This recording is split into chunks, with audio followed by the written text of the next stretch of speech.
Om.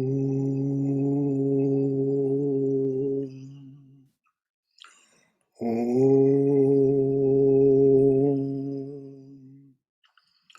Om.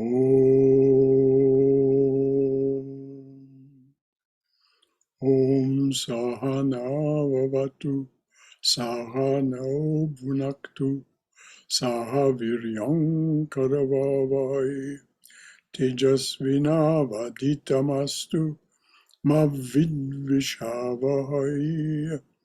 Om Shanti Shanti Shanti. Om.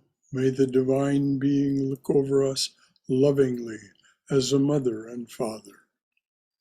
May the Divine Being support and nourish us as a mother and father. May we have the strength and skill to study together the art of spirituality. May no misunderstandings arise amongst us.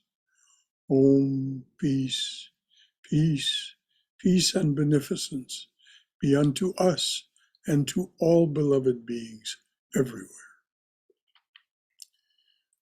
So good afternoon and welcome to the resumption of classes after the August break.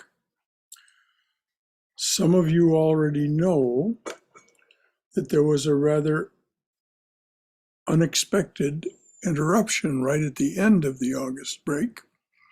One of our longtime leaders, a stalwart, a sustainer and protector of this place, Thomas Jefferson Couch, Tom Couch, left the body on last Tuesday morning.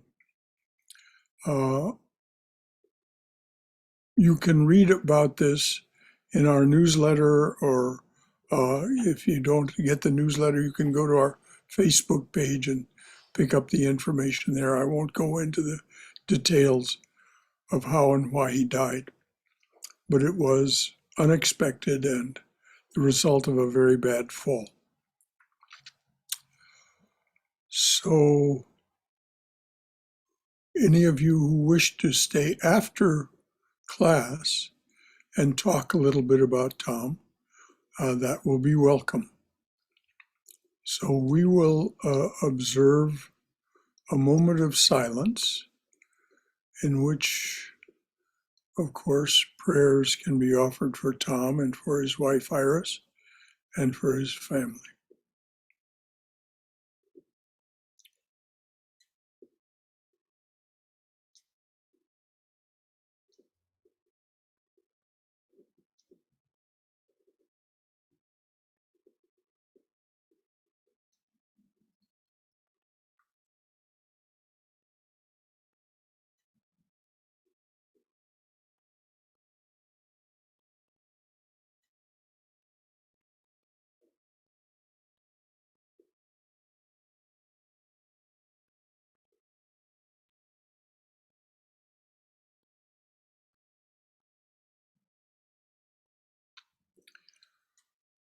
Well, again, welcome back to the resumption of classes and talks. Those of you who've been attending this class, perhaps in particular, know there is a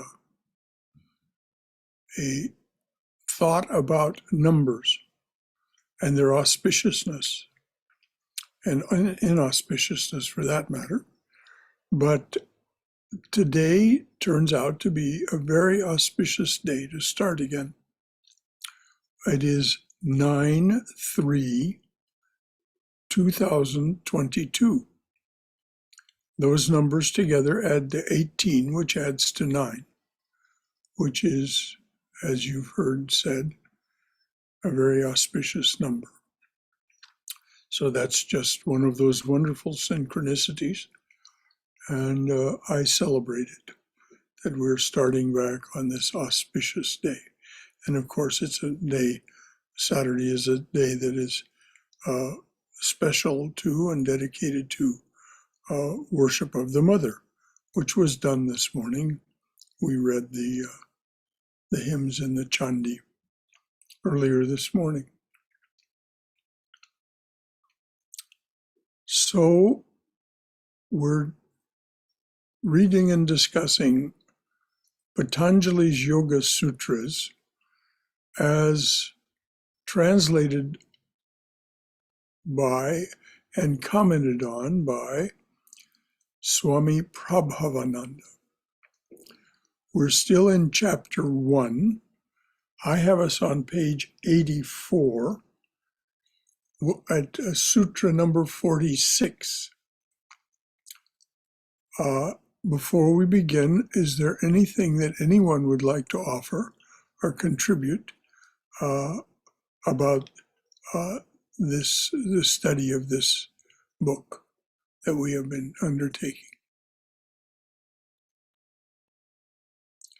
All right. We'll start with Sutra 46. 46, of course, adds to 10, which adds to 1, which means we're beginning a new series of thoughts. If you have any belief along with me about these numbers. And the sutra reads, these kinds of samadhi are said to be with seed. With seed. That will be defined, of course.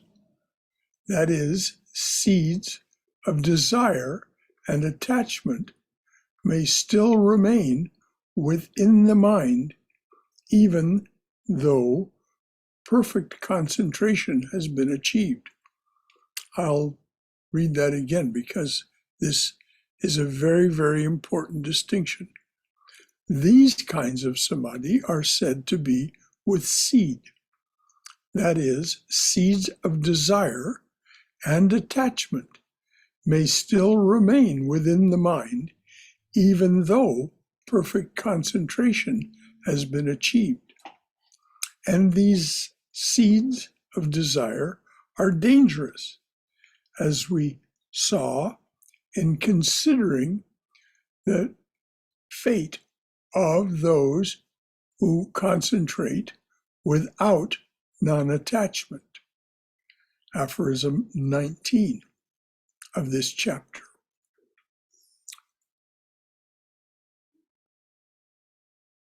Those who concentrate without non-attachment. However, liberation is now very near. The aspirant has already risen to such heights that it is unlikely that he will fall back into bondage. Fall back into bondage means being a prisoner of desire and attachment. And remember that the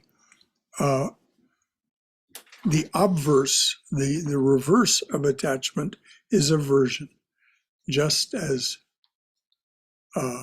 strong, often stronger than our attachments. Our likes and our dislikes, our desires and our desires not to, are powerful. The Swami says, if you've achieved perfect concentration, even though desire and attachment may still be there, you're very near. I'll read what he says exactly. Liberation is now very near. The aspirant has already risen to such heights that it is unlikely he or she will fall back into bondage. So before we go on to the next sutra, is there anything that anyone would like to offer or ask or raise a concern about what was just read and discussed?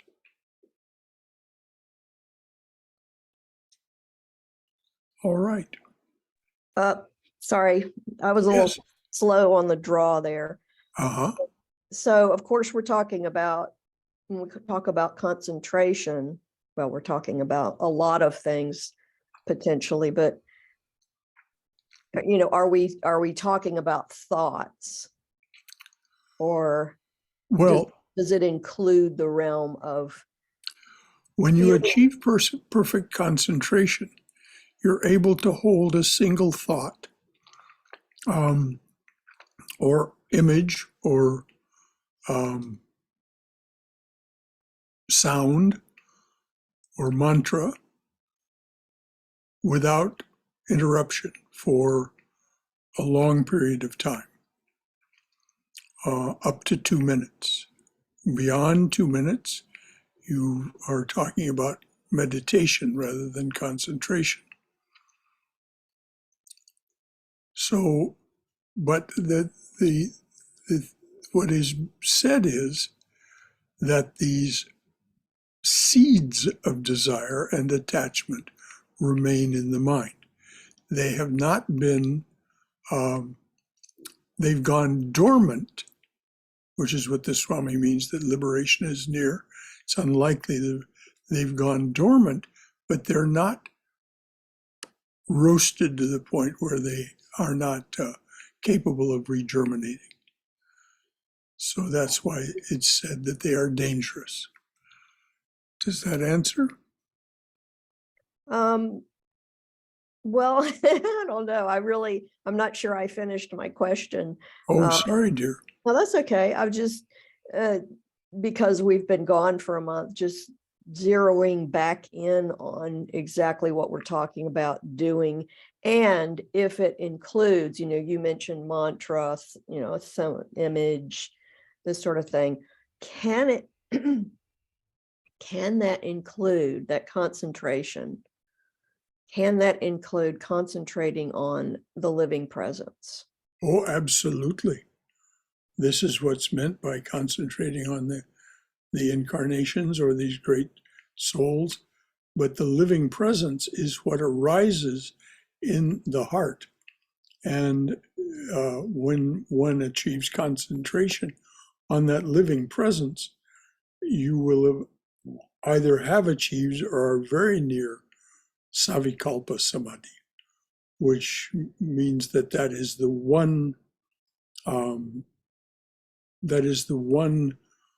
it isn't even a thought, but it is the one great presence that occupies your entire awareness. Everything else is pushed to the periphery. So, yes, that indeed can include the living presence. As a matter of fact, it almost inevitably will if you're practicing either bhakti yoga, raja yoga, or karma yoga. Okay, thanks. Mm-hmm. A very, very good point to bring out.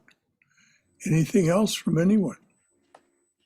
Hari Om Shankaraji. Yes. Actually, in Sutra 44, he says that I think, subtle objects. I consider japa and all these things are subtle objects. Am I right? Absolutely. Yes, that's what he says. That is the two kinds of samadhi. Yes. And when we're able to concentrate, bring our concentration to the subtle objects, this is when we're able to rise higher and higher.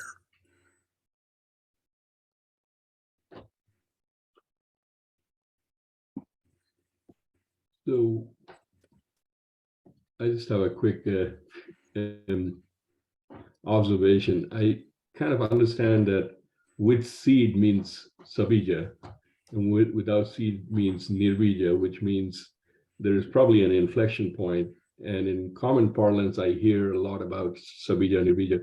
Is this, but those are words to me. From a practitioner's point, what does this mean, or how big is this? But it needn't concern you, according to Swami Prabhupada.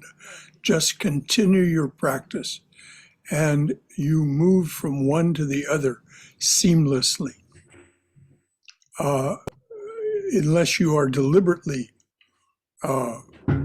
restricting or limiting yourself. But that's exactly not the aim here. The aim is to escape all limitation. And so you would not ordinarily think of restricting yourself to one or the other.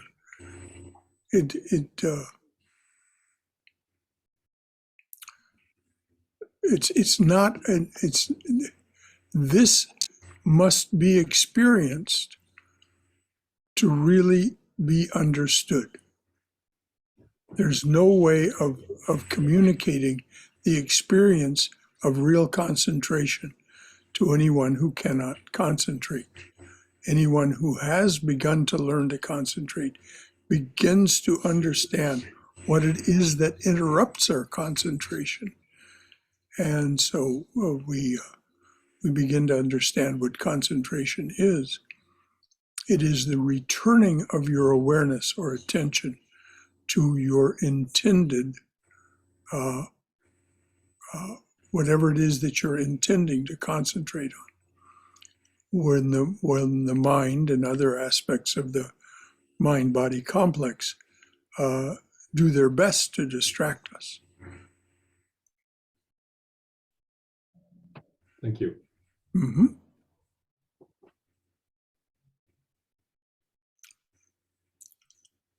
Anything else before we read 47?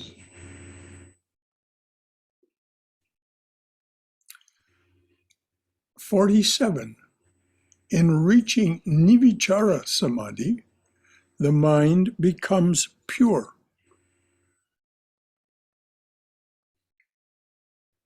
In that Samadhi, knowledge is said to be filled with truth.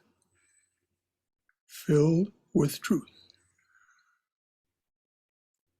This is what we find in silence, in the silence of deep concentration. In reaching Nivichara Samadhi, the mind becomes pure. In that Samadhi, knowledge is said to be filled with truth. 49. The knowledge which is gained from inference and the study of scriptures, the knowledge which is gained from inference and the study of scriptures is knowledge of one kind.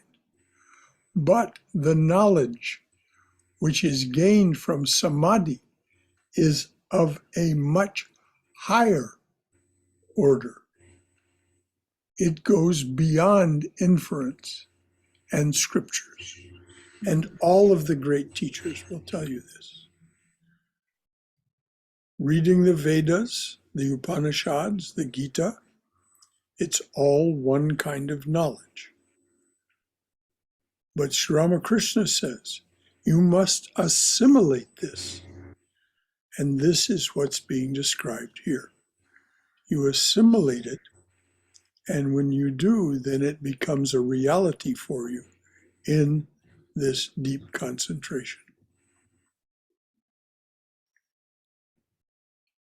Here, Patanjali describes the two kinds of knowledge. Knowledge obtained through the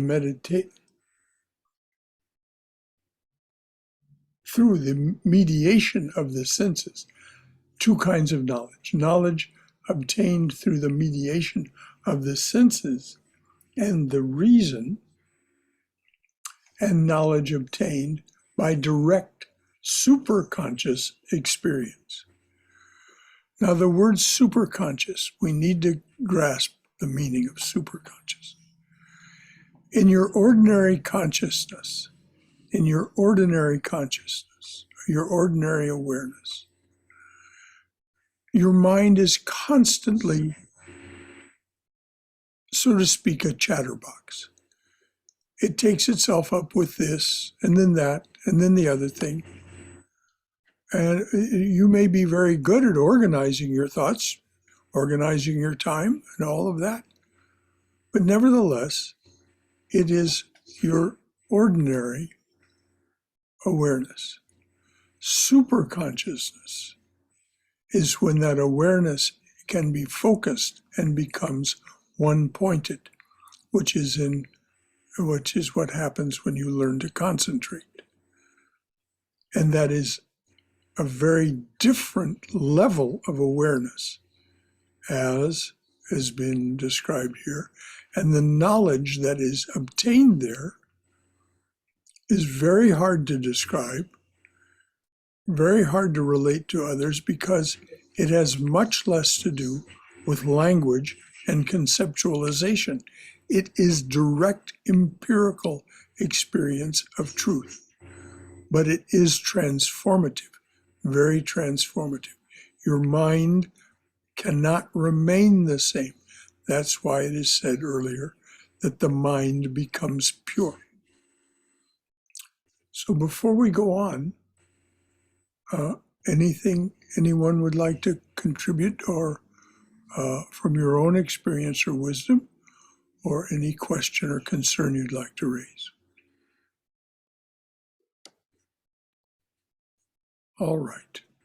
Ordinary knowledge comes to us by way of sense perception and the interpretation of these perceptions by our reason. Let's go over that again. Ordinary knowledge, and therefore ordinary consciousness, comes to us by way of sense perception and the interpretation of these perceptions by our reason, by our mind and the lower aspects of our intellect. Ordinary knowledge is therefore necessarily limited to ordinary objects. That is to say, those kinds of phenomena which are within the grasp of our sense perceptions and the understanding of our reason. Our reason is, and this is why I say are the lower forms of the lower aspects of our intellect. We only know those names and forms we know. When you begin to reach within, you go beyond the realm of name and form as we ordinarily know it. So these kinds of phenomena which are within the grasp of our sense perceptions. When ordinary knowledge attempts to deal with what is extraordinary, its impotence is immediately revealed. I'm going to read that statement again.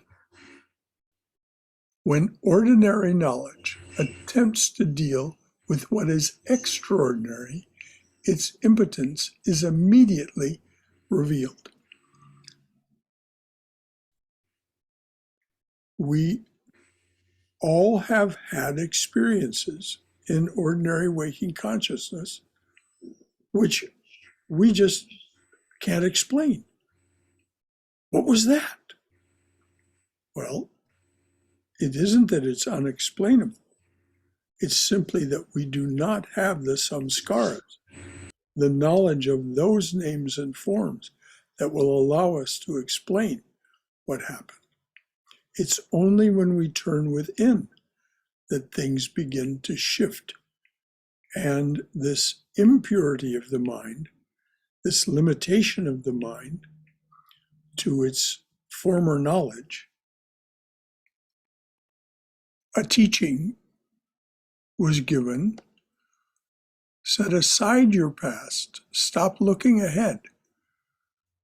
What you know already has already been said and repeated over and over. So when we're introspective, we really come in contact with the impotence of our ordinary mind and the lower aspects of our intellect, the lower capabilities of our intellect, the buddhi. For example, we have the various scriptures and writings which tell us about the existence of God.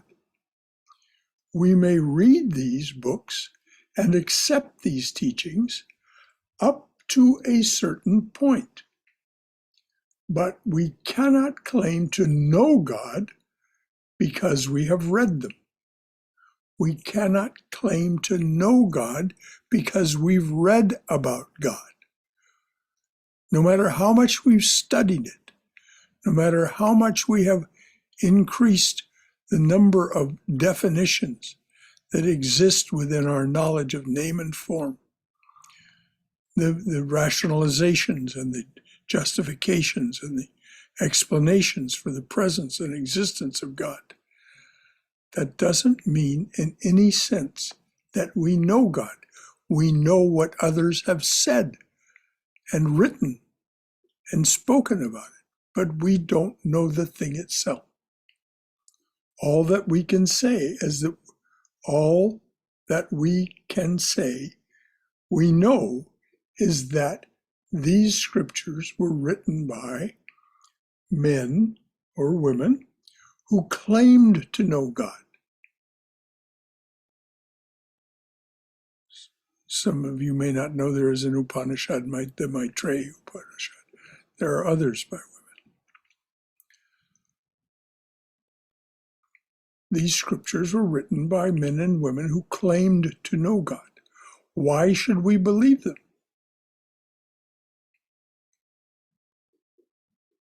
True, our reason may suggest to us that the authors of the scriptures were probably honest and reliable and not self-deluded or insane, and that therefore we should be inclined to believe what they tell us.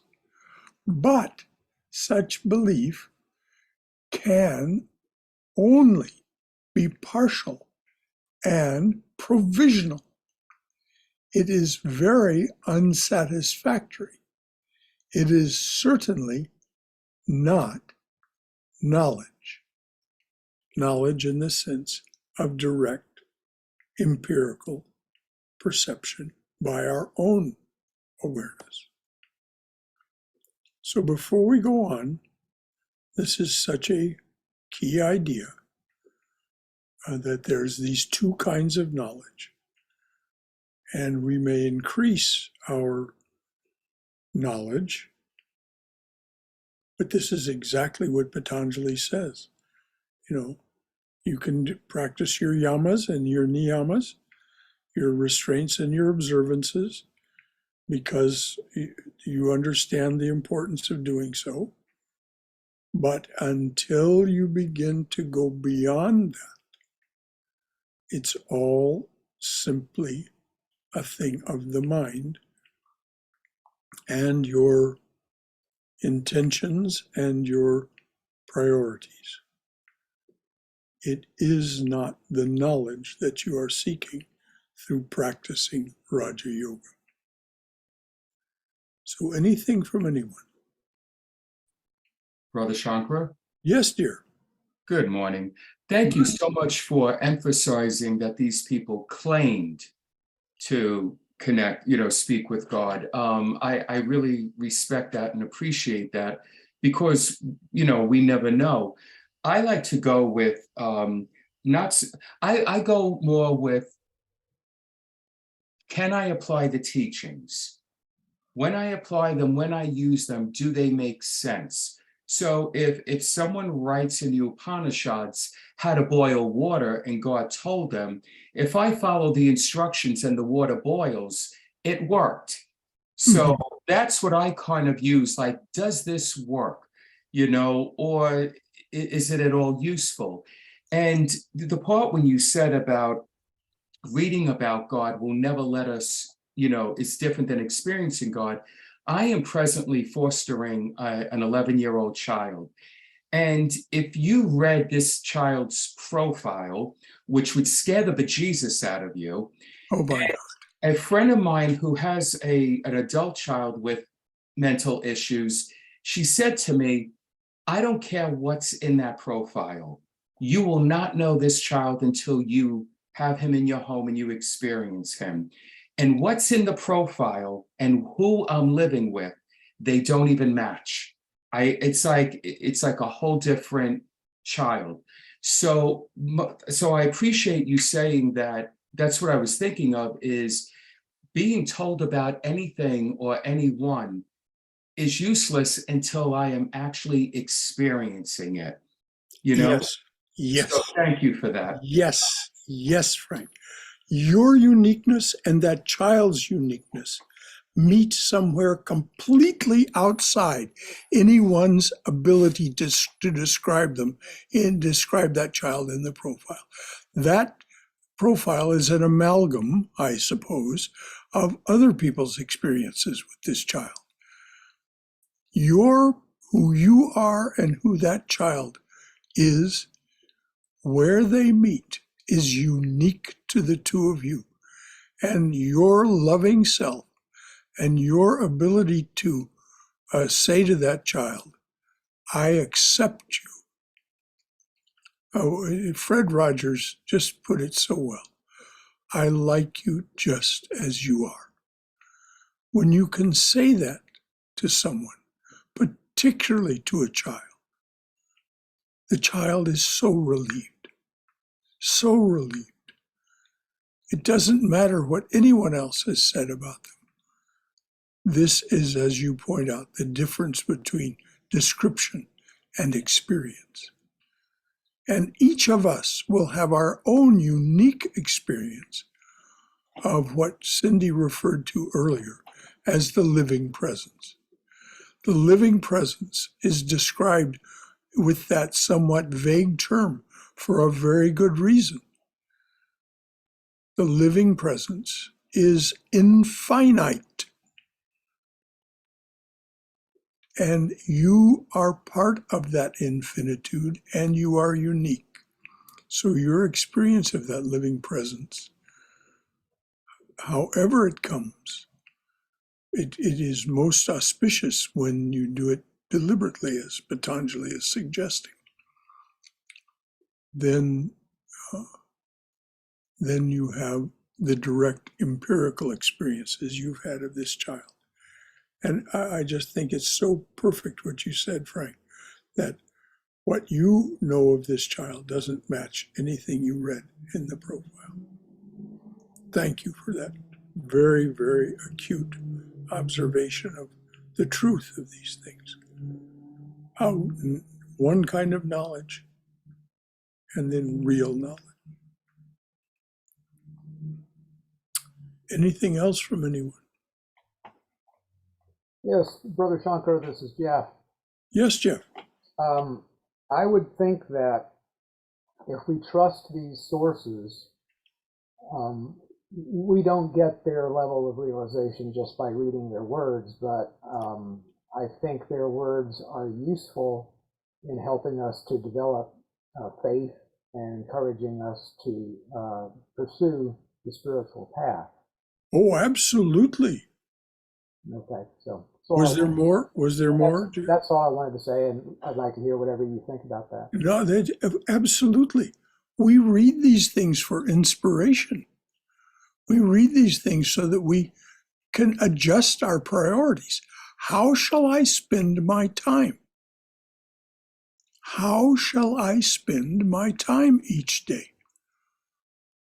Do I start my day with spiritual practice? Do I start my day by reading a page or two of some book of inspiration that encourages me to set my priorities in that direction, and then turn within and have that experience in however you might want to say it? Cindy said it as the living presence. If we do that, then these words are tremendously useful to us. So it isn't as if they're useless. It's just not the knowledge that we're seeking. They encourage us to seek the knowledge that we really want. And that is the knowledge that is beyond limitation. That is part of that infinite eternal, changeless reality, which is the only place that there is no such thing as limitation. And as Frank pointed out, if it doesn't work, Sri Ramakrishna used to say, try this. If it works, fine. Keep that part. Those parts that don't work for you, leave them off. He used the image of a fish. Leave off the head and the tail. Just eat the part that's any good to you. Anyone else? All right.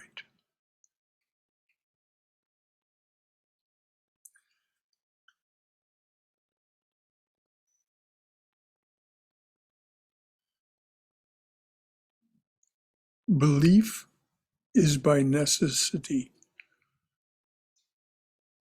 partial and provisional, as the Swami says, because it isn't based in your own experience. And therefore, it does not satisfy that yearning within us that has brought us to this place on a Saturday. And it is certainly not knowledge in the sense that Patanjali is talking about. So now we have two alternatives. Either we must decide that there is only one kind of knowledge limited to the object of sense contact, and thereby resign ourselves to a permanent agnosticism concerning the teachings of the scriptures. So we say, oh no, it's only what I know through my senses. If we do that, we thereby resign ourselves to the permanent agnosticism concerning the teachings of the scriptures.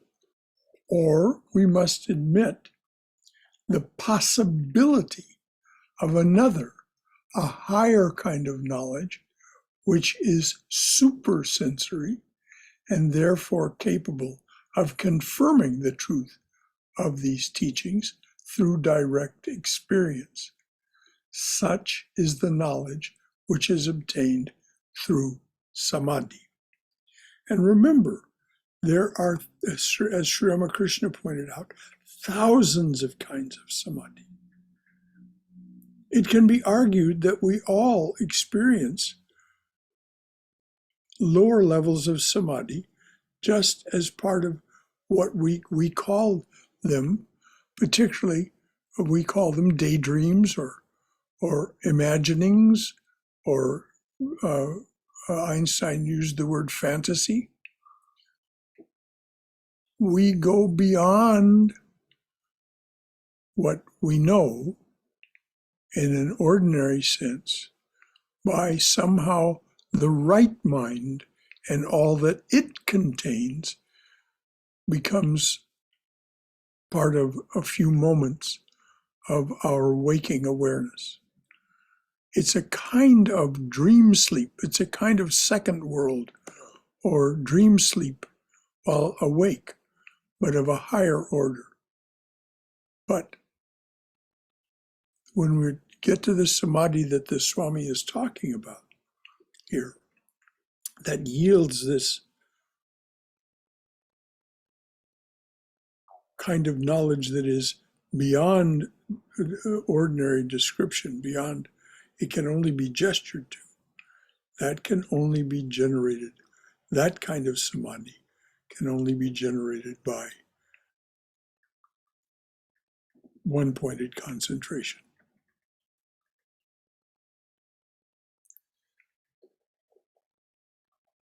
And each one of us has to find it for himself. Realization, said Swami Vivekananda, is real religion. All the rest is only preparation. Hearing lectures or reading books or reasoning is merely preparing the ground. It is not religion. Intellectual assent and intellectual dissent are not religion. Religion is, in fact, a severely practical and empirical kind of research. I'll read that again. Religion is, in fact, a severely practical and empirical kind of research. Frank pointed it out earlier. If the Upanishad says, do this and the water boils, and you do it and the water boils, then you can say, well, that person knew what they were talking about. If the water doesn't boil, then you say, fie on that. So it is a rigorous way of looking at things. It's not sentimental. It is hard-headed. That is to say, I'm going to get results or I'm not going to bother with this particular way of doing and being. You take nothing on trust. You accept nothing but your own experience. When you get right down to it, that's the way we all behave anyway, if we really think about it. You go forward alone, step by step, like an explorer in a virgin jungle to see what you will find. Now, what does it mean by alone? We're not alone. We're doing this together. But that unique person that you are, that uniqueness out of all human beings, you are unique. That sets you apart so when you go into that virgin jungle, it's your jungle. It's not anyone else's jungle. It is the jungle that has been created by your past experiences, your direct past experiences, some of which will have been gross, that is, of the outer senses, and some will have been subtle. But that's what is meant. All that Patanjali or anyone else can do for you is to urge you to attempt the exploration of that alone journey through the virgin forest. All Patanjali or anyone else can do for you is to urge you to attempt the exploration and to offer certain general hints and warnings which may be of help to you on your way. And of course, this is what Joseph Campbell wrote about when he wrote about the hero's journey.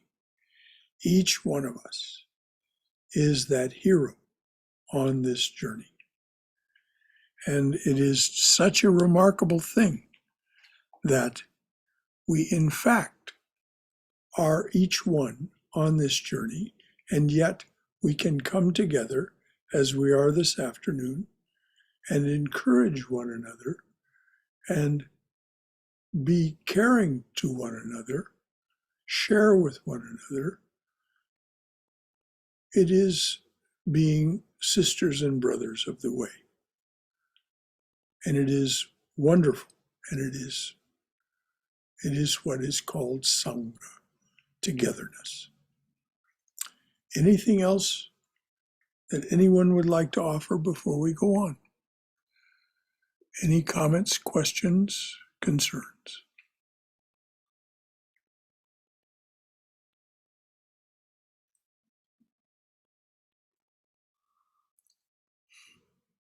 Patanjali tells us that in the state of nivicchara samadhi, the mind becomes pure and filled with truth.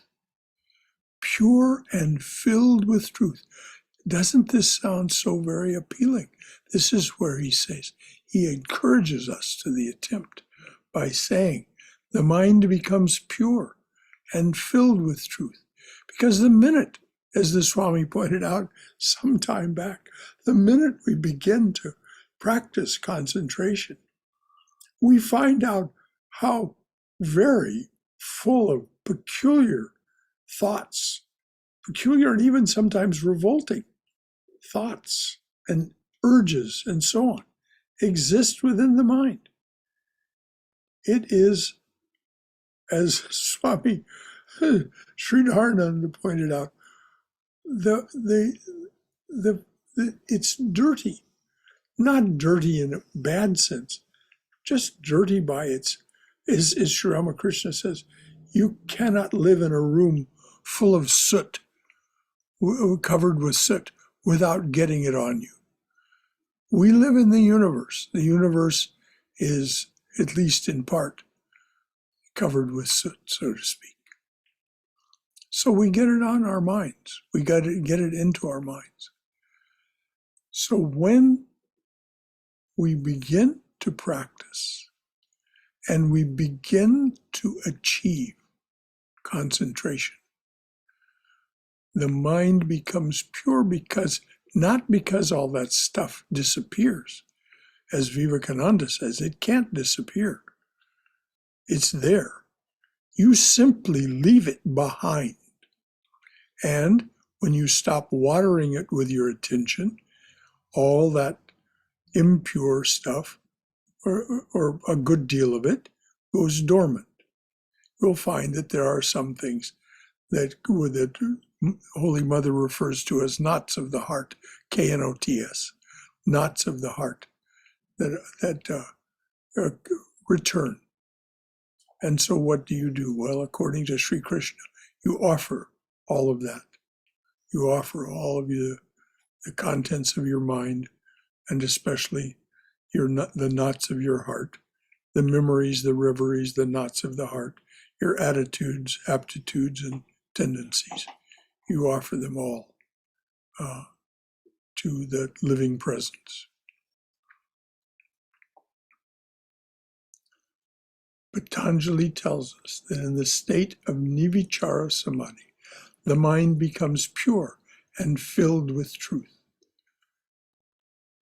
The mind is said to be pure because in this state, all the minor thought waves have been swallowed up. All those impure thought waves have been swallowed up by one great wave of concentration upon a single object. Now, for each of us, that object may be different. What it is that we choose, what it is we're drawn to concentrate on. And that should definitely be what you concentrate on. It's called your chosen ideal.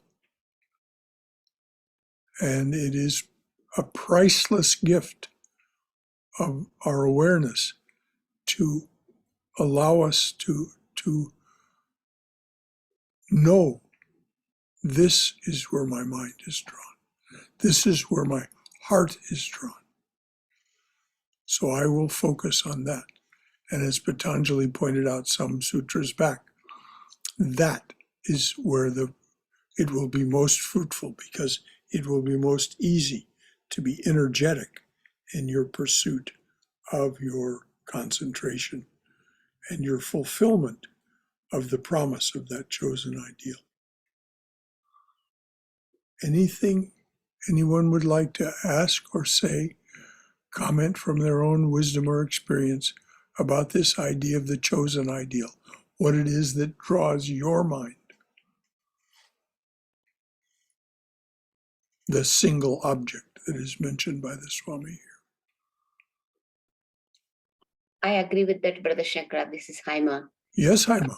It does manifest as we continue to do our meditation, and we just cannot give up. That's all. We just have to continue to have a discipline of doing it, and it does manifest whatever our chosen ideal is. Yes, it will become I a truly- reality, capital R. It will Exactly. become a reality for us rather than that which draws us, like the subtle aroma of a flower. We're drawn to it, It's an like a butterfly to a beautiful flower. Exactly. We're drawn to it. But it's, as Sri Ramakrishna says, it's only when we sip the nectar that we know that flower.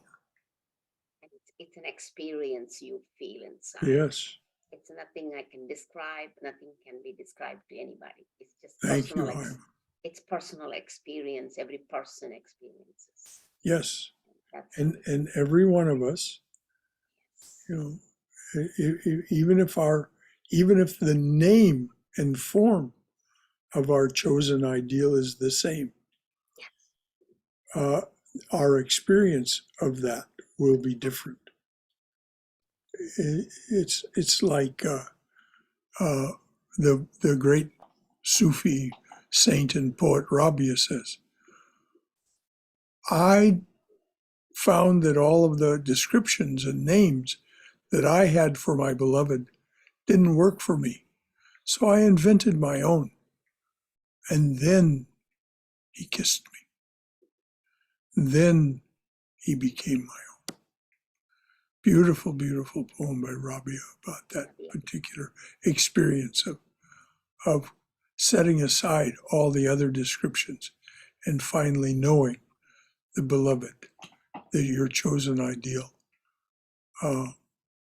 because you're no longer limited by anyone else's descriptions or thoughts of it. our experience depends on at what stage of that we are at. What Yes. stage we are at. Yes. Depends on the stages that we are slowly And- climbing up on the ladder of that. And the wonderful point, as a matter of fact, you anticipate me. I'm going to sing that song, We Are Climbing Please, Jacob's Ladder, to Yes. open tomorrow morning's talk. please do. And but you know, what does that song say? Keep on climbing, you will make it. Keep on climbing, you will make it.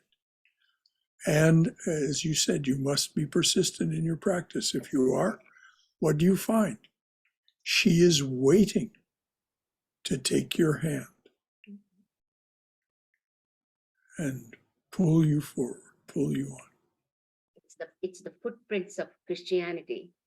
What the footprints story tells, you experience that footprints. Yes, exactly. That's what we experience when we get to that stage. We see that. Yes. uh, And, you know, we experience what's discussed in Swami Ranganathananda's book, Divine Grace. the divine grace. We find that Krishna has been standing beside us all along. We simply weren't looking that direction Yes. with the eyes that were able to see him, as Ranganathananda uses Krishna as the chosen ideal image for that particular talk. We have to get to that divine space, then we can see it and feel it and experience it. Yes. Thank you, Haima. Thank you. Anything else from anyone? Brother Shankara, Yes, Frank. I never heard that poem or whatever that you just quoted. And thank you for quoting it about when he said that he just couldn't, my words, just couldn't identify with the divine in any forms. And I find myself stuck with that a lot. I love the teachings of the Buddha. I love a lot of the quotes of Jesus. I like a lot of the stories of Ram and Shiva. But when I try to worship or connect with any of them, to me, and I'm not trying to insult anyone, but to me, it's equivalent to trying to worship Cinderella or Pinocchio. It's just a fairy tale. I can't relate to it, and I continuously feel stuck, which is why I tend to lean more towards God of no form, just Brahman in no form. But sometimes I feel like I'm missing something, like almost like I wished I had a form to love or worship, or so I just kind of do it through people. Well, there you are. This is exactly the teachings of Sri Ramakrishna. Just start to worship what you do love. In one instance, it was a farmer who loved his goat. And Sri Ramakrishna said, very well, then worship your goat. And the farmer did as he was told, and he knew what was meant by worship. Because he did love that goat. He'd raised it from a kid, and it was a goat. And 3 years later, he came back to Sri Ramakrishna, tears streaming down his face, and said, now I understand. So, yes, and this is exactly what Vivekananda said. My God is in human beings. Where shall we go to find God if not in our own hearts and in every living being? So you don't find it in somebody else's. But by the way, Rabia is a female saint of the Sufi tradition. And if you want to read a horrifying story, a profile, so to speak, of a most horrific life from her early teens until age 50. Read the introduction to her work in Daniel Ladinsky's book, Love Poems from God. He opens that book with her because she's such a dramatic example. It's really quite inspiring. Rabia, R-A-B-I-A. The book is Love Poems from God. The author or translator is not an author. The interpreter of these poems is Daniel Ladinsky, Ladinsky. For those of you who are interested, we're reading and discussing that book on Monday evenings at 7:30 p.m. So it's 12:57. We won't read on. Anything else from anyone? I just wanted to sort of tag on to what Frank was saying. I think my experience is different and yet similar. Similar in that over the course of my life so far, I have embraced the teachings of many different teachers, both human beings that I knew in person, as well as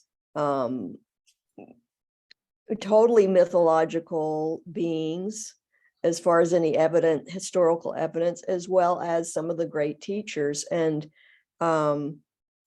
one of the things that Vedanta has done for me, it's allowed me to go back to some of those that I just threw out because I believed I had to embrace them 100%, or at least the way I was told I needed to. It was all or nothing.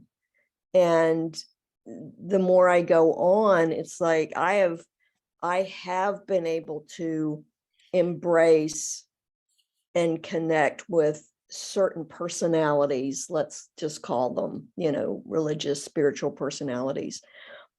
But what I've found over time is that they really are, behind it is that one.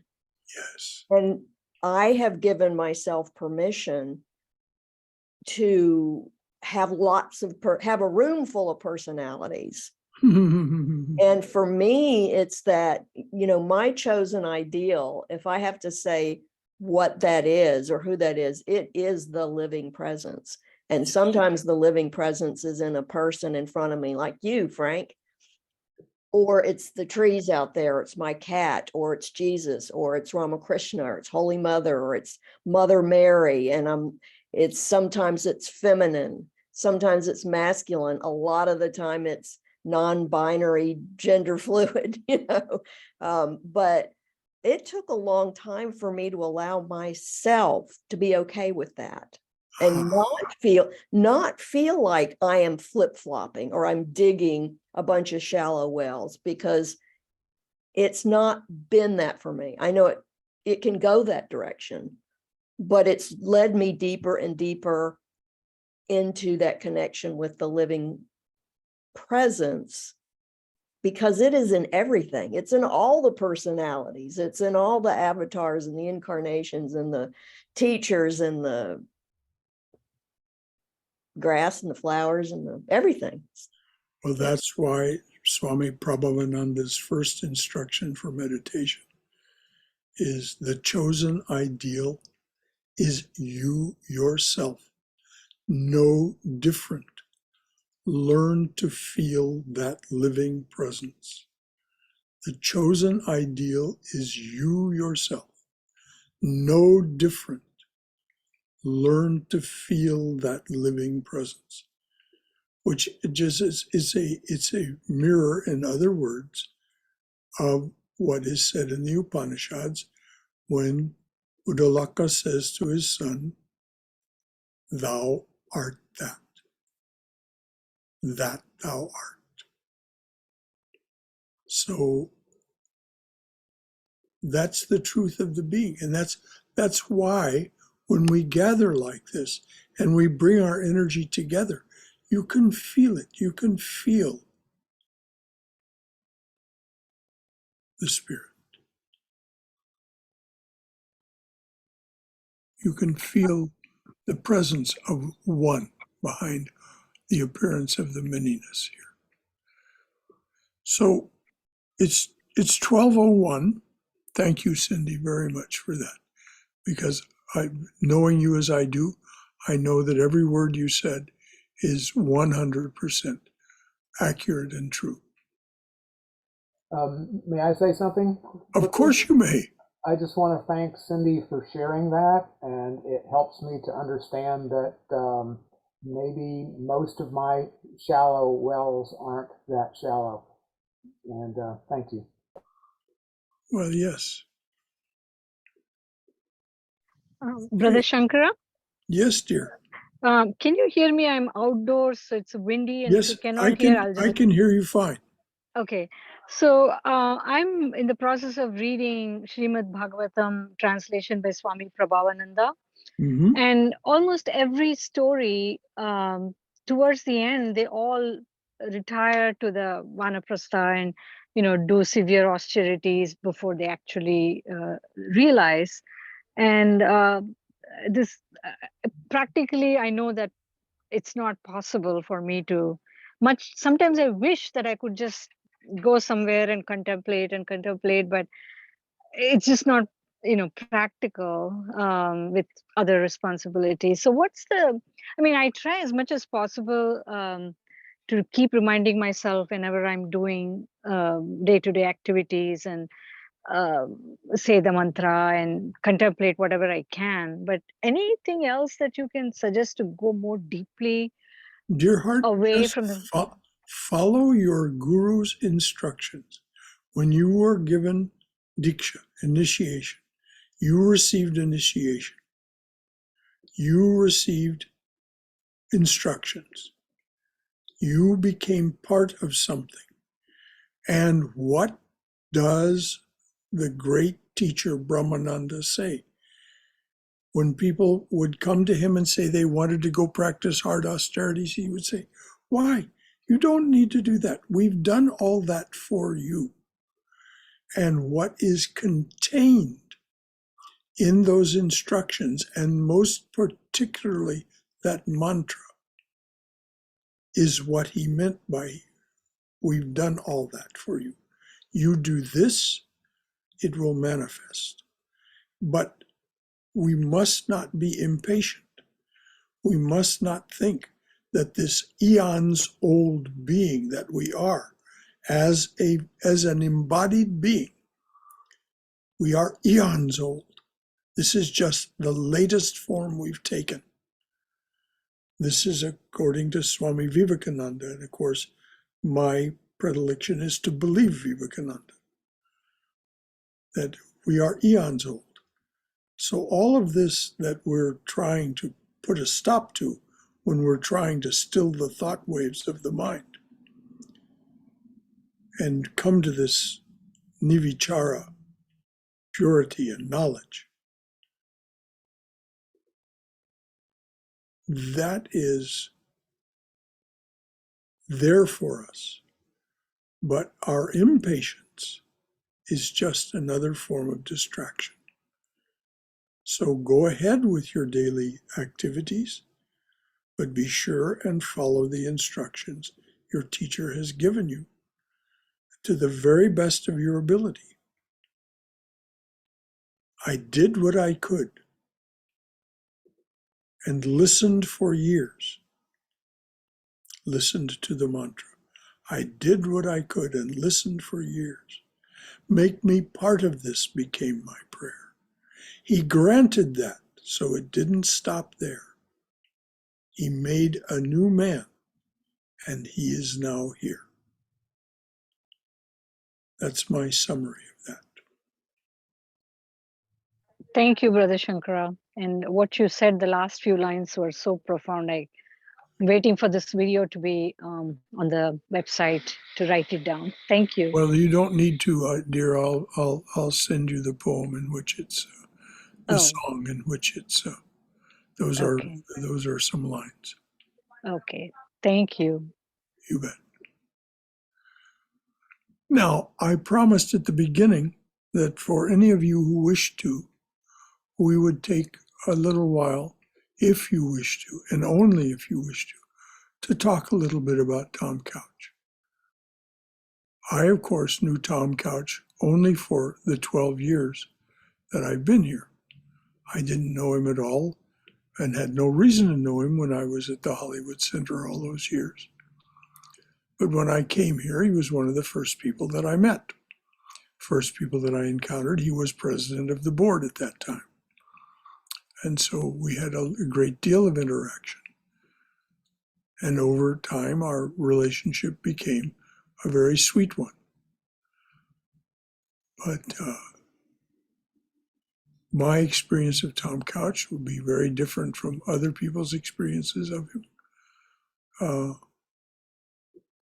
Let me just say that as far my experience of Tom Couch is that he was absolutely a protector and sustainer of this place. That's what he saw his role as, and he was fierce about it. As it was in there's comments in the newsletter that is accessible to you by Gillian Renault, in which she speaks about the fierceness of his dedication to this place and his teacher who founded it, Swami Yogeshananda. That was my experience of Tom over the years.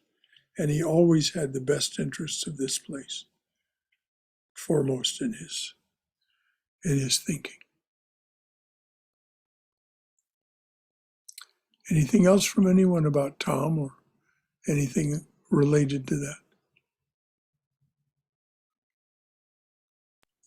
All right. Om Shankaraji. Yes, Balaji. What it reminds me is that Saturday classes we used to have, we read the same How to Know God as well as the other book from Ranganathananda. And I really enjoyed his, we used to have on a Saturday morning at 10 o'clock in the center. Yes, we used to meet in the library, yes. Yes, so we really enjoyed that one. That reminds me so much of him. Oh, yes, he had many very interesting and illuminating things to say. He was an original thinker. He was not, his Ishtadevata was Christ. And so we haven't seen him much here at the center except through his participation on the board. He shared his wife's dedication to the Christian path through their participation and membership at St. Bartholomew's Episcopal Church. But that didn't mean that the conversations with Tom stopped. I had many conversations with him about Father Richard Rohr, to whom he was very drawn and whose teachings he followed closely, and the parallels between Rohr's teachings and what Swami Yogeshananda had taught him. So those conversations continued right up until very recently. Thank you, Balaji. I know a lot of people who are at the center now, especially who have joined us since the pandemic, don't know Tom well or at all, but he was one of the early founding members and longtime board members and participant. And, he was there for years on every Sunday and classes. And I actually knew Tom before I knew anything about Vedanta through, well, I'll just go ahead and say, because he was open about it, through the Alcoholics Anonymous world. And just really enjoyed, fighting with him sometimes, because we're both bullheaded Tauruses. But yeah, I really love Tom and Iris, his wife. And yeah, it's a big loss. Yes. Well, as you'll read in Gillian Renault's recollections of him, Tom indeed was open about his membership in AA, and he said to her that that AA was his doorway to Vedanta, literally. That's what Gillian wrote, that Tom said to her that AA was his doorway to Vedanta, literally.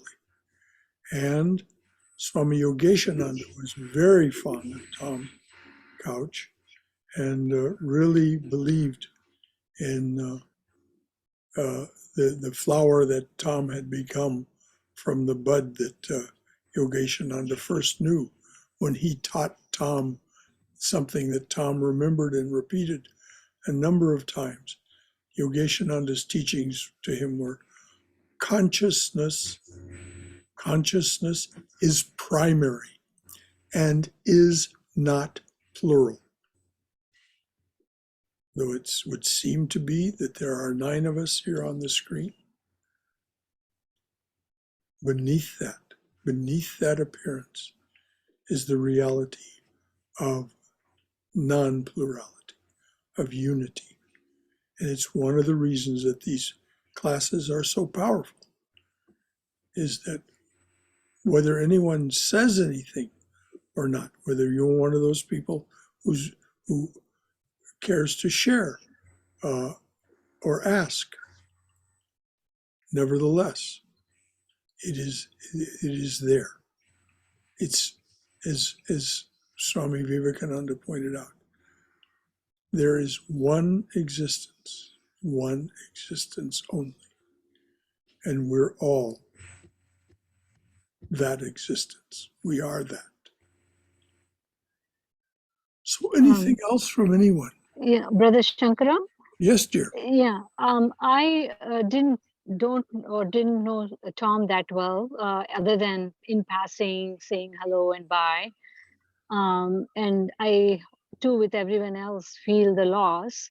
But what I try to think of is he has reached, if you want to call it Ramakrishna Loka or wherever, and I feel like there's one more pair of hands now for me to reach out, to grasp me and lift me up. Ah, well said. Well said. If you think of him, that will be the case.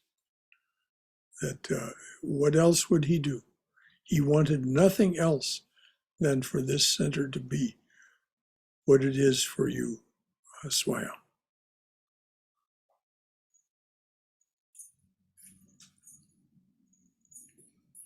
Anything else from anyone?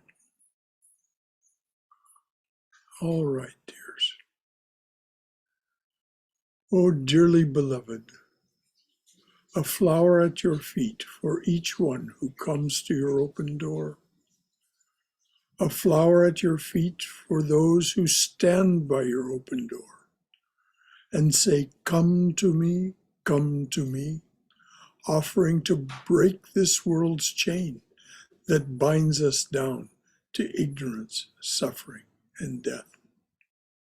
A flower at your feet for each one who takes the path that you have struck through this, your jungle world.